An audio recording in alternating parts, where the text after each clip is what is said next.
Hello and welcome to another virtual program from the Walvick Public Library. Today we're going to read a story about a dragon. There's no such thing as a dragon.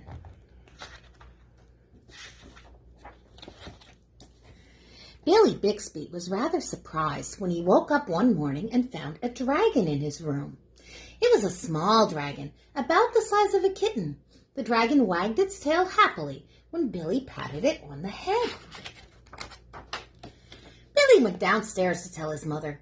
"There's no such thing as a dragon," said Billy's mother, and she said it like she meant it. Billy went back to his room and started to get dressed. The dragon came close to Billy, but Billy didn't pat it. If there's no such thing as something, it's silly to pat it on the head.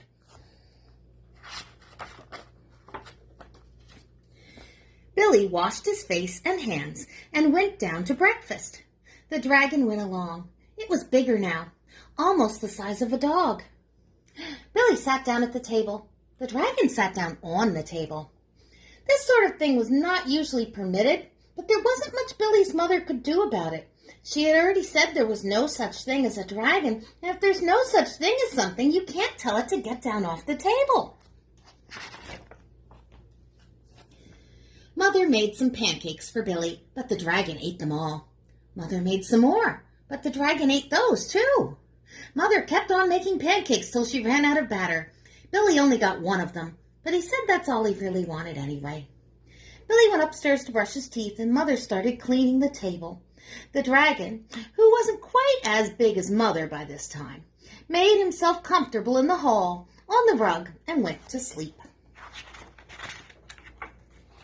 By the time Billy came back downstairs, the dragon had grown so much that he filled the hall. Billy had to go around by way of the living room to get to where his mother was. "I didn't know dragons grew so fast," said Billy. "There's no such thing as a dragon," said Mother firmly. Cleaning the downstairs took Mother all morning, what with a dragon in the way, and having to climb in and out of windows to get from room to room. By noon, the dragon had filled the whole house. Its head hung out the front door, its tail hung out the back door, and there wasn't room in the house that didn't have some part of a dragon in it. When the dragon woke up from his nap, he was hungry. A bakery truck went by. The smell of fresh bread was more than the dragon could resist. The dragon ran down the street after the bakery truck. The house went along, of course, like a little shell on a snail. The mailman was just coming up the path with some mail for the Bixbys when their house rushed past him and headed down the street. He chased the Bixbys' house for a few blocks, but he couldn't catch it. When Mr. Bixby came home for lunch, the first thing he noticed was his house was gone. Luckily, one of the neighbors was able to tell him which way it went. Mr. Bixby got in his car and went looking for the house.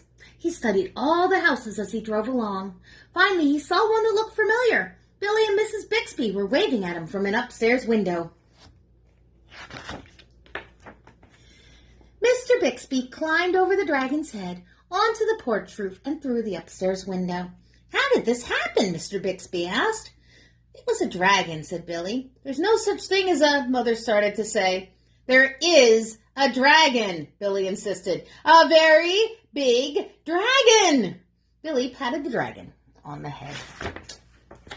The dragon wagged its tail happily, and then even faster than it had grown, the dragon started getting smaller and smaller until it was kitten size again. "I don't mind dragons this size," says Mother. "Why did it have to get so big?" "I'm not sure," said Billy. "I think it just wanted to be noticed." Thank you for listening to our dragon story. If you enjoyed that, there'll be a lot more dragons, magic, castles, fairy tales, folk tales as a part of our summer program this year. The theme is Imagine Your Story. If you come back next Thursday to our YouTube channel, you can learn all about using our reading log and our summer programming that we're going to have. I hope you have a great weekend. I will see you next week.